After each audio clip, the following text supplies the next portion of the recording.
बुद्धिहीन तनु जान के सुमिरऊं पवन कुमार। बल बुद्धि विद्या देहु मोहि हरहु कलेश विकार। अच्छा, इस दोहा में तुलसीदास जी क्या कहना चाहते हैं हनुमान चालीसा में? देखो, हम लोग हैं बुद्धिहीन और हनुमान जी बुद्धिमान, बुद्धिमताम वरिष्ठम। हम लोग हैं बुद्धिहीन, हनुमान जी हैं बुद्धिमान, इसलिए इनका नाम है हनुमान। नाम क्या है? देखो, एक बात और, बुद्धि किससे मिलेगी? जिसके पास होगी भाई, उसी से तो बुद्धि मिलेगी जिसके पास होगी, और जिसके पास हो ही ना वो क्या मिलेगी? तो हनुमान जी से हम लोग क्या मांगना चाहते? हे हनुमान जी, हमें बुद्धि दो। क्यों? आप बुद्धि के दाता हो, बुद्धिमताम वरिष्ठम, आप बुद्धि देने के प्रदाता हो। और हम लोग कौन है? बुद्धिहीन तनु जान के सुमिरऊं पवन कुमार। हे पवन कुमार हनुमान जी, हम आपका सुमरण करते हैं। और चाहिए क्या क्या? बल बुद्धि विद्या देहु मोहि हरहु कलेश विकार। आप हनुमान जी बुद्धिमान भी हो, आप बलवान भी हो, और आप विद्यावान भी हो। अच्छा, एक बात गौर करना, यहां रावण भी विद्वान है, लेकिन रावण को विद्यावान नहीं कहा, रावण को विद्वान कहा है, और हनुमान जी को विद्यावान कहा है। क्यों? बहुत सीधी सी बात है। विद्या ददाति विनयम, जिसके पास विद्या होती है वो बड़ा विनम्र होता है। और अगर विद्या पाकर के विनयता आ गई तो आप विद्यावान हो जाएंगे, और विद्या पाकर अगर घमंड आ गया तो आप केवल विद्वान कहलाएंगे। इसलिए तो गोस्वामी जी की चौपाई पढ़िएगा, कॉफी ला। गोस्वामी हनुमान चालीसा में कहते हैं, विद्यावान गुणी अति चातुर, विद्यावान गुणी अति चातुर, विद्यावान गुणी अति चातुर, विद्यावान गुणी अति चातुर। राम काज करी वे को आतुर, राम काज करी वे को आतुर, राम काज करी वे को आतुर, राम काज करी वे को आतुर, राम काज करिवे को आतुर। गाइए, राम काज करिवे को आतुर, विद्यावान गुणी अति चातुर, विद्यावान गुणी अति चातुर, राम काज करवे को आतुर, राम काज करवे को आतुर। श्री राम जय राम जय जय राम, श्री राम जय राम जय जय राम, बोलो श्री राम जय राम जय जय राम, श्री राम जय राम जय जय राम, बोलो श्री राम जय राम जय जय राम, श्री राम जय राम जय। रावण है विद्वान, श्री हनुमान जी महाराज विद्यावान है। हनुमान जी केवल विद्यावान नहीं, बलवान है और बुद्धिमान है। देखो, एक बात बोले, किसी के पास बल होता है पर बुद्धि नहीं होती, और किसी के पास बुद्धि होती है सो बल नहीं होता। और एक बात और, बल हो बुद्धि ना हो तो कौन काम के? अगर बल हो, बहुत बलवान आदमी हो, तो अगर बल हो अकल ना हो, बल हो अकल ना हो, तो या तो तुम जेल में जाओगे या अस्पताल में। बल हो पर अकल ना हो तो या तो जेल मिलेगी या अस्पताल मिलेगी। क्यों?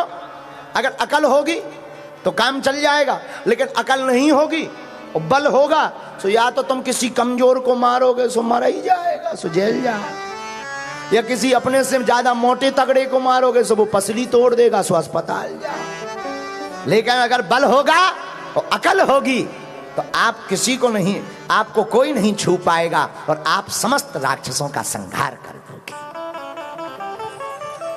तो हनुमान जी महाराज बुद्धिमताम वरिष्ठम अतुलित बलधामम, हनुमान जी में बल भी है और हनुमान जी में बुद्धि भी है। बुद्धि कितनी तेज है जरा देखना। रावण के सामने हनुमान जी खड़े भाई, रावण बोले एक काम करो, बंदर को मार डालो। तो विभीषण जी बोले मारो मत, कोई आन दंड कछु करो गुसाई, नीति विरोध ना मारिए दूता, नीति के अनुसार दूत को नहीं मारना चाहिए, कोई और दंड दो। हनुमान जी बोले अब लफड़ा होगा। तो विभीषण जी बोले क्यों? हनुमान जी बोले कहीं रावण से तुमने कह तो दिया कि और कोई दंड दे दो, कहीं आगे के लगे रावण को अपनी बहन सूर्पनखा याद न आ जाए। तो किसी ने कहा उसमें दिक्कत क्या है? अरे बोले दिक्कत क्या, अगर बहन याद आ गई तो हमारी नाक कान कटवा देगा। जैसी लक्ष्मण जी ने सूर्पनखा की नाक कान काट दी, कहीं रावण हमारी ना कटवा दे। तो क्या राक्षस के हाथों नाक कान कटाने आए? और हनुमान जी बोले सुनो, कान कट जाए कोई दिक्कत नहीं, कान कट जाएंगे कपड़ा बांध लेंगे, भाड़ में गया, लोग पूछेंगे क्या है, ठंडी लग रही, नहीं दिखाएंगे भाड़ में। लेकिन नाक कट जाए, और नाक कट गई सो का बांधा था। अब पहले के जमाने में तो ऐसा नहीं था, अब आज के जमाने में अगर कहें कि नाक कट जाए तो क्या लगाएंगे, तो एक लड़का चंगी लाल खड़ा हुआ अंबरनाथ का, वो बोला मास्क लगा लो। पहले के जमाने में तो अगर कहो कोई नाक कट जाए तो कोई उपाय नहीं है, नाक कट जाए तो वो तो दिखती है, नक कटा, नाक कट गई। लेकिन अंबरनाथ का आदमी कमजोर थोड़ी होता है, अंबरनाथ का आदमी कभी फेल होता ही नहीं है। हमने अंबरनाथ में एक बार एक लड़के को कहा भाई नाक कट जाए क्या उपाय है, 40 साल का लौंडा खड़ा हुआ, बोले गुरुजी मास्क लगाओ। कोई पूछे क्या है, कहना कोरोना है। बोलो सीताराम, जोर से कहो। लेकिन धन्य है वीर बजरंगबली। हनुमान जी कहते क्या रावण के हाथों हम नाक कटाने आए? तो किसी ने कहा क्या करोगे? अब जरा बुद्धि का प्रयोग देखना, हनुमान जी यहां बल का प्रयोग नहीं करते। हनुमान जी बोले एक उपाय है। क्या? हनुमान जी ने पूंछ लई, दोनों पैरों के बीच में हो निकारी। हनुमान जी पूंछ ले और पहले चूमे, फिर आंखन में लगावे, फिर सिर पे धरे, फिर चूमे, फिर आंखों में लगावे, फिर सिर पर रखे। तो रावण देख के चौंक गो के बंदर आखिर कर क्या रहा है। रावण समझ गया है कपि के ममता पूंछ पर, सब ही कहो समझाए, और तेल बोर पट बांध पुनी, पावक देहु लगाए। रावण ने देखो कि हनुमान जी पूंछा चूम रहे बंदर। रावण बोलो है बंदर की पूंछ में ममता है कि पूंछ कट ना जाए। रावण बोलो आग लगा दो पूंछ में। हनुमान जी बोले जो ठीक रहो। किसी ने कहा क्यों? हनुमान जी बोले पूंछ में आग लग जाए तो कोई दिक्कत नहीं, पूंछ कट भी जाए तो कोई दिक्कत नहीं। किसी ने कहा क्यों? बोले एक उपाय तो यह है कि कोई कहेगा कि पूंछ क्यों कट गई, हम कहेंगे हम पूंछ कटे भाई थे। और बोले दूसरा उपाय? बोले दूसरा उपाय भी है। बोले क्या? धन्य है वीर बजरंगबली। हनुमान जी बोले पूंछ हमारी नहीं है। बोले फिर? बोले पूंछ तो राम जी की है, आगे ही राघव मेरे हैं, पीछे है पूंछ, रहस्य है भारी, बंदर को भला पूंछता कौन है, प्रभु श्री राम से ही तो है पूंछ हमारी। हनुमान जी बोले हमें पूछता कौन है? पूंछ का मतलब होता है प्रतिष्ठा। क्या होता है? बोलो बोलो बोलो। हम लोग कहते हैं ना, जब बातें करते हैं तब कहते हैं भैया इनकी पूंछ तो यहां से दिल्ली तक है, इनकी पूंछ तो यहां से बंबई तक है। तो पूंछ थोड़ी होती है। पूंछ का मतलब देखो, पूंछ और मूंछ दोनों प्रतिष्ठा के सूचक होते हैं। तो हनुमान जी बोले पूंछ है हमारी प्रतिष्ठा, और हमारी प्रतिष्ठा हमारे कारण नहीं है। हनुमान जी कहते हैं हमारी प्रतिष्ठा तो राम जी के कारण है, तो जिसकी पूंछ है वो अपने आप बचाएंगे। ये देखो, ये बुद्धि का प्रयोग है। इसलिए हनुमान जी को कहा बुद्धिमताम वरिष्ठम। अब देखना एक बात और, दूसरी और सुनो, बहुत अच्छी बात है, याद आ गई। रावण ने कहा पूंछ में आगी लगाओ। आगी, अग्नि, फायर लगाओ, लगाओ। प्रजा बोली, राक्षस बोले, जो आज्ञा। तो रावण ने कहा, तेल बोर पट बांध पुनी, तेल में कपड़ा बोर करके पूंछ में बांधो और फिर आगी लगाओ। लेकिन जिसका राजा मूर्ख हो, प्रजा तो पहले मूर्ख। रावण ने कहा, तेल बोर पट बांध पुनी। राक्षस बोले, तेल का घी की कमी है का? घी लगाओ।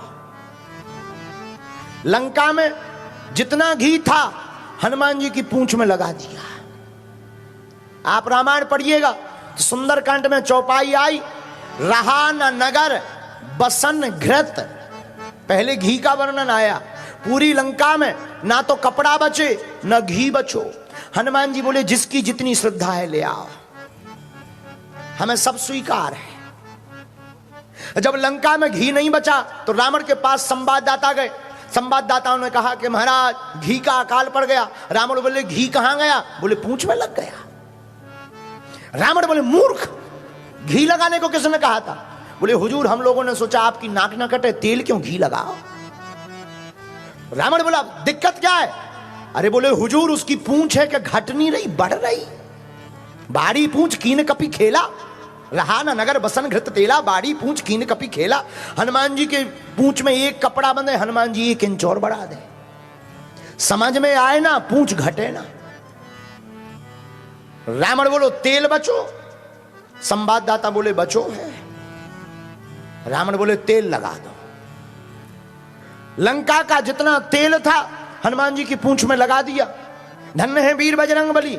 हनुमान जी बोले, और किसी की श्रद्धा? राक्षस बोले, महाराज कपड़ा भी खत्म, तेल भी खत्म, घी भी खत्म। हनुमान जी बोले, जो पहने बेओरमान दो। हनुमान जी ने सबके कपड़े बंधवा लिए। अब पूंछ में आग लगाई तो राक्षसों को तो देखो, कई लोग ऐसे होते हैं जिन्हें ये लगने लगता है कि पड़ोसी के घर में आग लग जाए तो ओहो ताली बजाएंगे, मजा आएगा।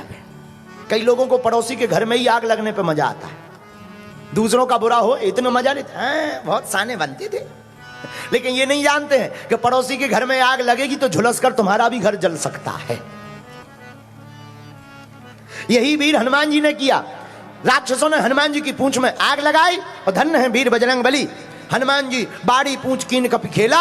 जहां हनुमान जी ने पूंछ में आग लगी देखी, सोई हनुमान जी घर घर भगे। प्रत्येक घर की अटारियों पर निबुक चढ़ो कपि कनक अटारी। रामायण पढ़िएगा, निबुक चढ़ो कपि कनक अटारी। हनुमान जी घर घर जाने लगे, हर घर को जलाया, लेकिन एक घर को नहीं जलाया। तो पत्रकारों ने माइक लगा दिया, सरकार सरकार रुको रुको रुको रुको, एक मकान रह गया पीछे 106 नंबर। हनुमान जी बोले, चेक करो उनके घर से चंदा आया है। तो चेक किया गया, 106 नंबर का मकान विभीषण जी का है और इनके घर से कोई चंदा नहीं आया। हनुमान जी बोले, हम प्रसाद वहीं देते हैं जहां से चंदा आता है, बाकी हम प्रसाद नहीं देते हैं। और आप रामायण पढ़िएगा, निबक चढ़ो कपि कनक अटारी। और हनुमान जी ने पूरी लंका को जलाया, लेकिन एक विभीषण कर ग्रह नाही। हनुमान जी ने एक विभीषण के घर को नहीं जलाया। लेकिन एक बात यहां बहुत समझने योग्य है। क्या?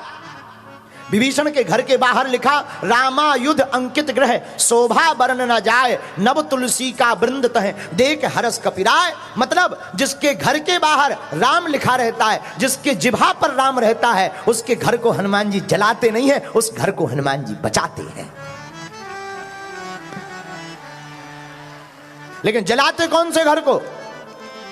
जिनके घर से संतों की प्रतिष्ठा को जलाने का काम किया जाता। जिस परिवार के लोग संतों की, ब्राह्मणों की, भक्तों की प्रतिष्ठा को उखाड़ने का काम करते हैं, ऐसे घरों को हनुमान जी अपनी पूंछ में आग लगा करके जला देते हैं। तो हनुमान जी केवल बलवान नहीं है, हनुमान जी बुद्धिमताम वरिष्ठम। इसलिए हनुमान जी से तुलसीदास जी मांग क्या रहे? बल बुद्धि। हे हनुमान जी, बल भी दो और बुद्धि भी दो। क्यों? क्योंकि बल होगा और अकल नहीं होगी तो घाटा खा जाएंगे। तो बल बुद्धि विद्या, विद्या भी चाहिए। अच्छा, विद्या क्यों चाहिए? एक बात, विद्या ददाति विनयम। विद्या जिसके पास होती है विनयता होती है, विनम्र हो जाता है। इसलिए विनम्र व्यक्ति के पास ही विद्या टिकती है। इस पूरी दुनिया में लाखों लोग ऐसे हैं जिनको विद्याएं मिली लेकिन चली नहीं। क्यों? जो अपने आप को, जिसे मैं की हवा लगी, जिसे मैं की हवा लगी, उसे ना दुआ लगी ना दवा लगी। जिसे मैं की हवा लगी उसे ना दुआ लगी ना दवा लगी। इसलिए कभी भी हो आपके पास कोई कृपा आ जाए तो तुम अपने अभिमान में मत चूर चूर हो जाना। आपके ऊपर कोई कृपा हो जाए, धन मिल जाए, संपत्ति, ऐश्वर्य, यश, कीर्ति, प्रतिष्ठा, विद्या आपको प्राप्त हो जाए तो अपने अभिमान में मत चूर चूर हो जाना। दुनिया को प्रदर्शन मत करना। जहां तुम्हारे जीवन में ऐश्वर्य की प्राप्ति हो तो प्रदर्शन नहीं, भगवान का दर्शन करना प्रारंभ कर देना, संतों का दर्शन करना प्रारंभ कर देना, गुरुओं के चरणों में बैठना प्रारंभ कर देना। क्यों? क्योंकि झुकते वही हैं जिसमें जान होती है, अकड़ तो एक मुर्दे की पहचान। एक संत सुनाते थे हमको, एक संत हमको बताते थे, अहम की अकड़ ज्यादा चल नहीं सकती, अहम की अकड़ ज्यादा चल नहीं सकती, मौत की घड़ी कभी टल नहीं सकती, लूट कर दौलत भले ही जमा कर लो पर पाप की कमाई कभी फल नहीं सकती। इसलिए अभिमान में नहीं, लोगों को अभिमान में नहीं, भारत के लोगों को हनुमान में जीना चाहिए। है? बोलो सीताराम। तो हनुमान जी से बल भी मांगो, बुद्धि भी मांगो, विद्या भी मांगो, लेकिन विद्या आए तो विद्या अभिमान न आ जाए, इसलिए विनयता भी मांगो। जो उसके पास विद्या होती वो विनम्र होता। देखो, जो मोह में अटक जाता है वो भटक जाता है। मोह में अटकना नहीं चाहिए, विद्या को धारा की भांति बहाते रहना चाहिए। धन्य है वीर हनुमान जी। तो हनुमान जी से हमको एक बात और, मुक्त होना, मोक्ष पाना पुरुषार्थ से संभव नहीं है, मोक्ष की प्राप्ति तो प्रसाद से संभव है। किसी संत के प्रसाद से ही मोक्ष की प्राप्ति हो सकती है, मोक्ष की प्राप्ति पुरुषार्थ से नहीं हो सकती। तो बल बुद्धि विद्या देव मोहि हरहु कलेश विकार। और पहली चौपाई गोस्वामी जी ने जो लिखी है, सब लोग गुनगुना, जय हनुमान ज्ञान गुण सागर। जय हनुमान गाइए सागर, जय कबीर से तेहु लोक उजागर, जय कबीर से तेहु लोक उजागर। श्री राम जय राम, श्री गाइए गाइए, जय जय राम, श्री राम जय राम, जय जय राम, श्री राम जय राम, जय जय राम। जय हनुमान। गोस्वामी जी की हनुमान चालीसा की पहली चौपाई क्या है? जय हनुमान, जय हनुमान। बोलो बोलो बोलो, जय हनुमान, जय हनुमान। अरे जय हनुमान ज्ञान गुण सागर, जय कपीस तेहु लोक उजागर। धन्य हनुमान जी, आपकी जय हो। अच्छा, हनुमान जी की जय क्यों हो? क्योंकि आप ज्ञान के सागर हो, इसलिए आपकी जय हो। हनुमान जी किसके सागर हैं? बोलो, ज्ञान के सागर हैं। एक बात बोले, ज्ञानी वही है जो अभिमानी ना हो। और हनुमान जी का जो ज्ञान है वो कोई साधारण ज्ञान नहीं है, क्योंकि हनुमान जी के जो गुरु जी हैं वो है सूर्य भगवान। कौन है? बोलो बोलो। हनुमान जी ने किससे शिक्षा प्राप्त की है? सूर्य भगवान से शिक्षा प्राप्त की है। हनुमान जी के गुरु का नाम है सूर्य भगवान, सूर्य देव। उनसे शिक्षा प्राप्त की, इसलिए हनुमान जी ज्ञान के सागर हो गए। क्यों? क्योंकि सूर्य का काम है प्रकाश देना और हनुमान जी का काम है विकास करना, राम के नाम का प्रचार करना। कब? एक बार तो बचपन में हनुमान जी सूर्य भगवान के पास गए थे, जब नाश्ता में खा गए थे। दोबारा फिर गए, दोबारा गए, हाथ जोड़ के सूर्यदेव के सामने खड़े हो गए। बोले महाराज हमें आप अपना शिष्य बनाओ, हमें आपसे विद्या पढ़नी है। सूर्य भगवान ने गौर से देखा कि देखा हुआ लग रहा है, पहले कभी इस बालक को देखा है। बोले हमें ऐसा क्यों लग रहा है कि तुम्हें हमने देखा हो? हनुमान जी बोले एक बार पहले छोटे में आए थे हम आपके पास। सूर्यदेव पहचान गए, हाँ हाँ तुम वही हो जो हमको खा गए थे एक बार। हनुमान जी बोले ठीक पहचाना है। सूर्यदेव मन ही मन सोचने लगे कि पहले तो इन्हें भूख लगी थी, सो ब्रेकफास्ट में खा गए थे। अब कहीं हमने इन्हें स्टूडेंट बनाया, शिष्य बनाया, और कहीं बीच ही में इन्हें भूख लग गई तो फिर ना खा जाए, इसलिए ऐसे खतरेदार स्टूडेंट को नहीं बनाना चाहिए। सूर्य भगवान बोले देखो भाई क्षमा करो, आप हमसे मत सीखो, घर पे ही सीखो किसी और से विद्या। हनुमान जी बोले नहीं हम तो आपसे ही सीखेंगे। बोले क्यों? देखो एक बात, गुरु का ज्ञान बहुत जरूरी है। कई लोग पुस्तक का ज्ञान लेकर के ज्ञानी बन जाते हैं। ध्यान रखना अंबरनाथ के पागलो, पुस्तक का ज्ञान उस तक नहीं पहुंचा सकता है। पुस्तक का ज्ञान उस तक नहीं पहुंचा सकता है। उस तक पहुंचने के लिए पुस्तक नहीं, गुरु की शरण की आवश्यकता है। इसलिए नहीं तो हनुमान जी चाहते तो हनुमान जी नहीं वेद पढ़ लेते, पुराण पढ़ लेते। क्या जरूरत थी हनुमान जी को गुरु के पास जाने की? बोलो सीताराम, जोर से बोलो। क्यों गए?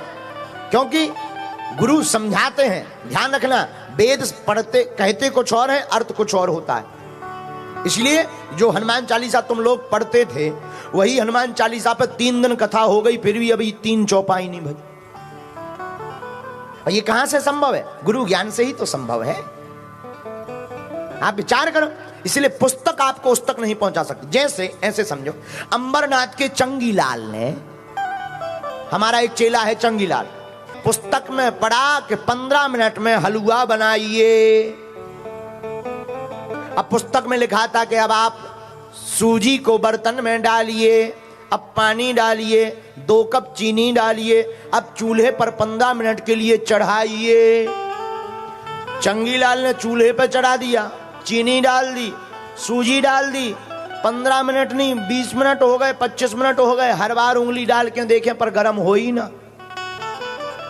किताब वाले के पास पहुंचे, बोले तुम्हारी किताब फेल है। बोले क्यों? बोले तुमने हलवा बनाने की विधि इसमें लिखी बेकार है। तुम कह रहे थे 15 मिनट, हमने चढ़ाया 25 मिनट। हलवा बनना तो दूर की बात है, पानी तक गर्म नहीं भाव। तो उसने गौर से पूछा कि आपने क्या क्या किया? चंगीलाल ने पूरा बताया। अरे बोले तुमने आग ही जलाई? बोले हमने आग ही तो नहीं जलाई, आपने यही लिखा था कि चूल्हे पे चढ़ाइए, सो हमने चढ़ा दिया बिना आग ही जलते हुए। तो पुस्तक का ज्ञान ऐसा होता है कि पुस्तक का ज्ञान आप चूल्हे पे तो चढ़ा सकते हो पर पका नहीं सकते हो। उसी प्रकार पकाने के लिए जिस प्रकार गुरु रूपी मां की आवश्यकता है कि मां जला करके पका करके बता देती है, वैसे ही गुरु ज्ञान की आवश्यकता पड़ी है। हनुमान जी इसलिए गुरुदेव के पास गए हैं। बोलो सीताराम, जोर से बोलो, जोर से कहो। इसीलिए अनुभवी गुरु की शरण में जाना चाहिए। जैसे अनुभवी गुरु की आवश्यकता है। भाई देखो, किताबों में तो लिखा है कि रेल ट्रेन पूरी समय सारणी लिखी है, लेकिन किताब में ट्रेन है इसका मतलब यह नहीं है कि किताब से ही सब ट्रेनें हैं। किताब में जो लिखी हुई ट्रेन है उसको पकड़ने के लिए प्लेटफॉर्म पर जाना पड़ेगा, रेलवे स्टेशन पर जाना पड़ेगा। और वो जाने का काम, अनुभव का काम कोई गुरु ही बता सकता है कि टिकट काउंटर से टिकट खरीदो, फिर यहाँ 3 नंबर पर जाओ, फिर चढ़ो, फिर बैठो, तब आप मंजिल पर पहुंच पाएंगे। उसी प्रकार पुस्तकीय ज्ञान है, किताब को आप पढ़ तो सकते हो पर समझा कोई गुरुदेव ही समझ सकते हैं जो अनुभवी गुरु होंगे। बोलो सीताराम, जोर से बोलो। और हमें रेलवे स्टेशन से याद आई, एक बार अंबरनाथ का एक चंगीलाल अपने मित्र से बोले यार भाई हमको रेलवे स्टेशन जाना है पर दूरी है 10 किलोमीटर और मिनट लगेंगे 20, और हमको जो है 10 मिनट में पहुंचना है, कोई उपाय बताओ। तो उस मित्र के पास में कुत्ता था, कुत्ता। उसने लिया सो कुत्ता से कह दिया उड़ छू। जहां कुत्ता पीछे लगा सो चंगीलाल आगे आगे, कुत्ता पीछे पीछे। इतनी स्पीड में भागे रेलवे स्टेशन के जो 10 मिनट में पहुंचना था 7 ही मिनट में पहुंच गए। जब रेलवे स्टेशन पर पहुंचे तब इनकी सांस में सांस आई। तो किसी ने कहा क्या हुआ? अरे बोले एक मित्र से सलाह ली कि हमें 10 मिनट में रेलवे स्टेशन जाना है, उसने 7 ही मिनट में पहुंचवा दिया। इतनी भी जल्दी नहीं पहुंचवाना चाहिए। बताओ, ऐसे भी अनुभवी लोग होते हैं, जिन्हें अनुभव होता है वो ज्ञान का सदुपयोग करते हैं। तो हनुमान जी क्या है? जय हनुमान ज्ञान गुण सागर, जय कपीस तिहुँ। हनुमान जी सूर्य भगवान से बोले सूर्य देवता आप गुरु बनो, हम चेला। तो सूर्य भगवान बोले कहीं चेला तुम्हें भूख लगे आई और ब्रेकफास्ट में तुम खा गए। तो सूर्य भगवान ने बहाना बनाया था, सुनो हम आपको चेला अपना शिष्य नहीं बना सकते। क्यों? देखो भाई, पढ़ने के लिए चेला को सामने होना चाहिए, गुरु के मुख की तरफ देखना चाहिए। अब हमारा काम है चलना फिरना, एक जगह तो हम टिकते नहीं है, दिन रात चलते रहते हैं। तुम हमारे पीछे रहोगे और पीछे पड़ने से कोई फायदा नहीं। हनुमान जी थोड़ी देर बाद सोच करके बोले बुद्धिमताम वरिष्ठम है ही है। हनुमान जी बोले इसका भी उपाय है। बोले क्या? बोले आप भी चलते रहिए, हमें चलते चलते पढ़ाइए। तो सूर्य भगवान बोले भाई मुख सामने होना चाहिए। हनुमान जी बोले कोई दिक्कत नहीं, आप सीधे चलिए, हम उल्टे चलेंगे, मुख आपकी तरफ हो जाएगा। तो सूर्य भगवान हंस करके बोले गुरु के सामने ही उल्टा चलोगे, पहले ही उल्टा चलोगे, फिर पढ़ाई काहे को करते हो? हनुमान जी बोले वो चेला ही किस काम का जो गुरु के सामने जो पहले चल रहा था वही चाल चले। चेला तो वही है जो गुरु को देख करके अपनी चाल को बदल डाले। और एक बात, छोटे छोटे बच्चों को जब माताएं चलना सिखाती हैं तो माताएं छोटे बच्चों को चलना सिखाती हैं तो आजा बेटा आजा बेटा आजा, माताएं उल्टी चलती हैं, बच्चा सीधा चलना सीखता है। यही गुरु का ज्ञान है कि गुरु दुनिया की नजर में उल्टा चलता दिखाई पड़ता है पर हम सबको शिष्यों को सीधा चलना सिखवा देते हैं। इसीलिए हनुमान जी जय हनुमान ज्ञान गुण सागर,